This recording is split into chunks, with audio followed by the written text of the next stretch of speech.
buenas tardes. Vamos a explicar qué es una presunción. La presunción se estipula en el artículo 166 del Código General del Proceso.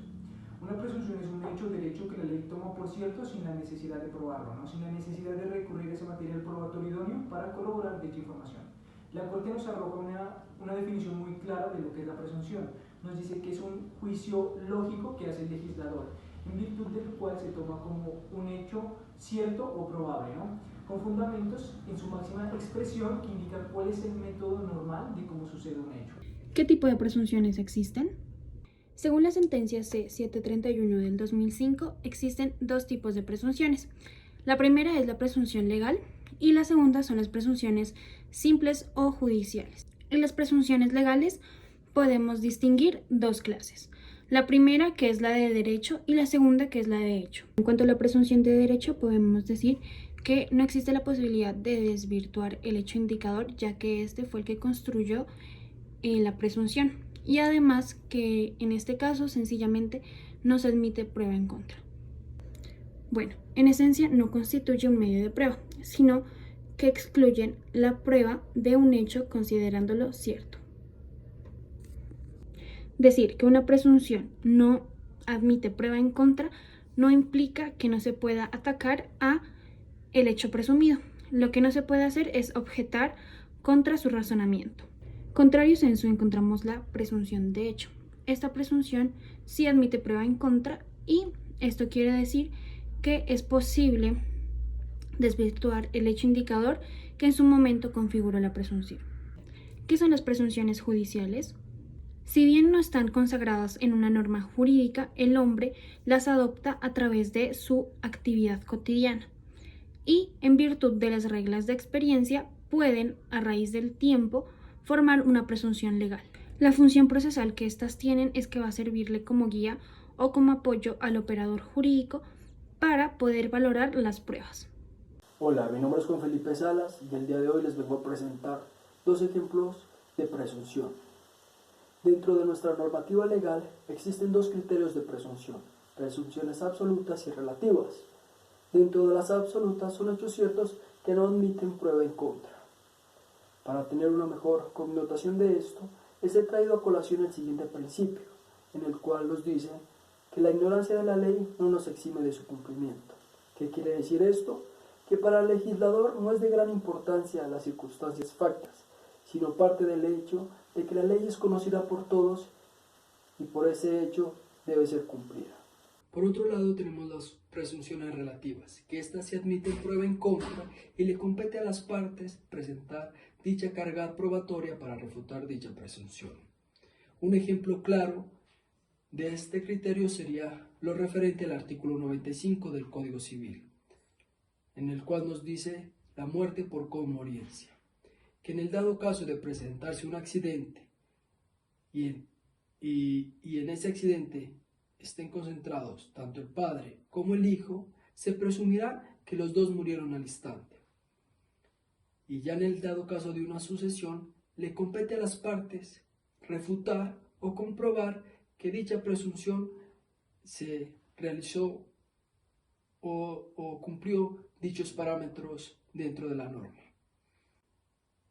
Otro ejemplo claro sería la relación contractual de un contrato de arrendamiento en la cual se estipula dentro del contrato las obligaciones tanto de cánones de arrendamiento como de cuidado del bien inmueble, la debida citación y notificación de las partes, y en el dado caso de que se presente una controversia, pongámoslo por el ejemplo de la notificación, le compete a las partes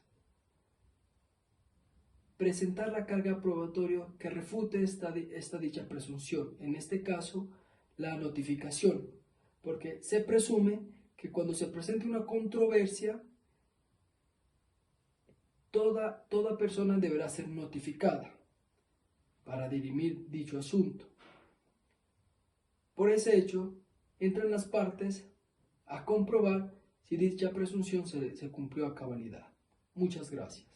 Bueno, yo voy a dar el concepto sobre el indicio. Inicialmente voy a expresar lo que la RAE dijo acerca de lo que es un indicio. A este se le considera un fenómeno que permite inferir la existencia de otro que no ha sido percibido.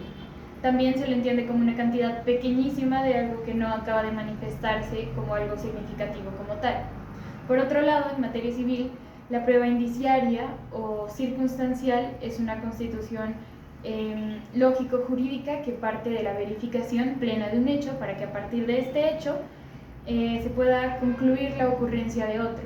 Esta construcción parte de un hecho indicador y concluye con el hecho indicado.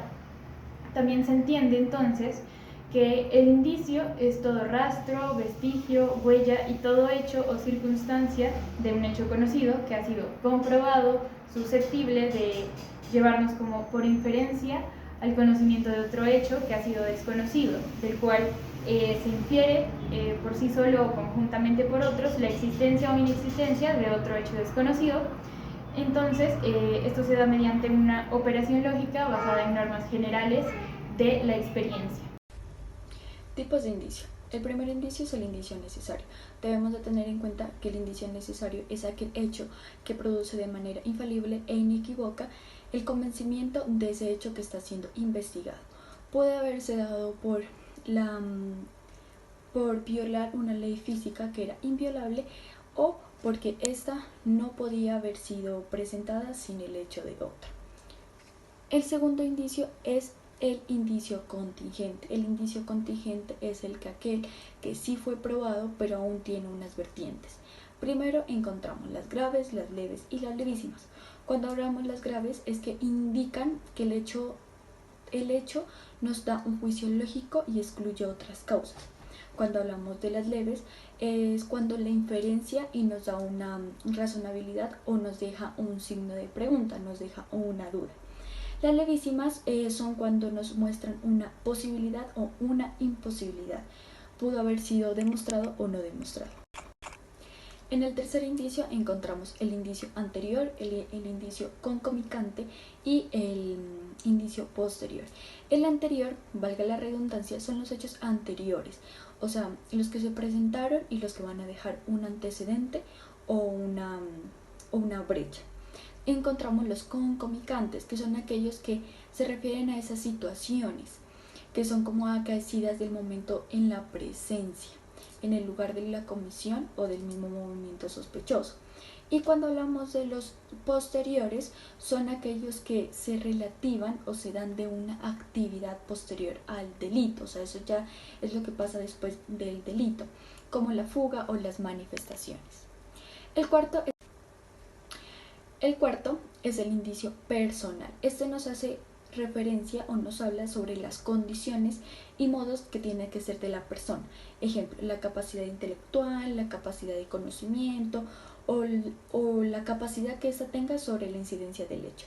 Y por último, el indicio real o material, que es aquel que está apartado o tiene en cuenta las cosas como huellas, rastros y similares. Hola, a mí me corresponde las semejanzas y las diferencias de las presunciones y el indicio. Primero, los indicios son esos medios de prueba, ¿sí? Son esas señales, esas huellas, esos rastros, esos signos que se quieren constatar, pero para que esos sean útiles al proceso necesitan ser demostrados. También tengamos presente que los indicios pueden ser una hipótesis que tengamos sobre un hecho, pero que necesita ser probado para ser válido. En cambio, la presunción nos encontramos frente a un hecho plenamente verdadero y establecido como válido, o sea, tenemos esa seguridad, lo cual nos lleva a inferir que puede establecerse otro hecho que no conocemos. Por ejemplo, en el derecho, la presunción es todo hecho verdadero que se encuentra constatado en la ley. Por ejemplo, se presume que los hijos que nazcan dentro del matrimonio, pues la presunción de paternidad, pues el papá va a ser el esposo, ¿ya? Pero ¿qué pasa? Que esto se puede desvirtuar o sea, la presunción da eso, da que pueda existir esa prueba en contra, ¿ya? Tengamos presente que para desvirtuar eso, la carga de la prueba le corresponde a la persona que quiera demostrar lo contrario. Segundo, recordemos que los indicios no son representativos, solo se encargan de indicar ese hecho, ¿vale? No de constatar ni no de asegurar. ¿Listo? A diferencia de las presunciones son hechos válidos, son hechos verídicos, por los cuales se intenta convencer al juez mediante una lógica deductiva y razonable. Tercero, recordemos que estos indicios generan y son la base de las presunciones. Las presunciones son lo general y para construirse o desvirtuarse necesita de indicios. Y como cuarto punto, recordemos que estos indicios son la representación de un hecho y se hacen de manera individual. En cambio, la presunción se encarga de ir de lo general a lo particular mediante un método deductivo. Otra válida. O también, por ejemplo, hay un robo. Entonces encontramos huellas dactilares, las cuales tenemos que demostrar que pertenecen verdaderamente a esa persona. Y las semejanzas que encontramos frente a indicio y frente a las presunciones es que las dos quieren constatar un hecho como real, como verdadero. Quieren llegar a ese fin, a la demostración de algo.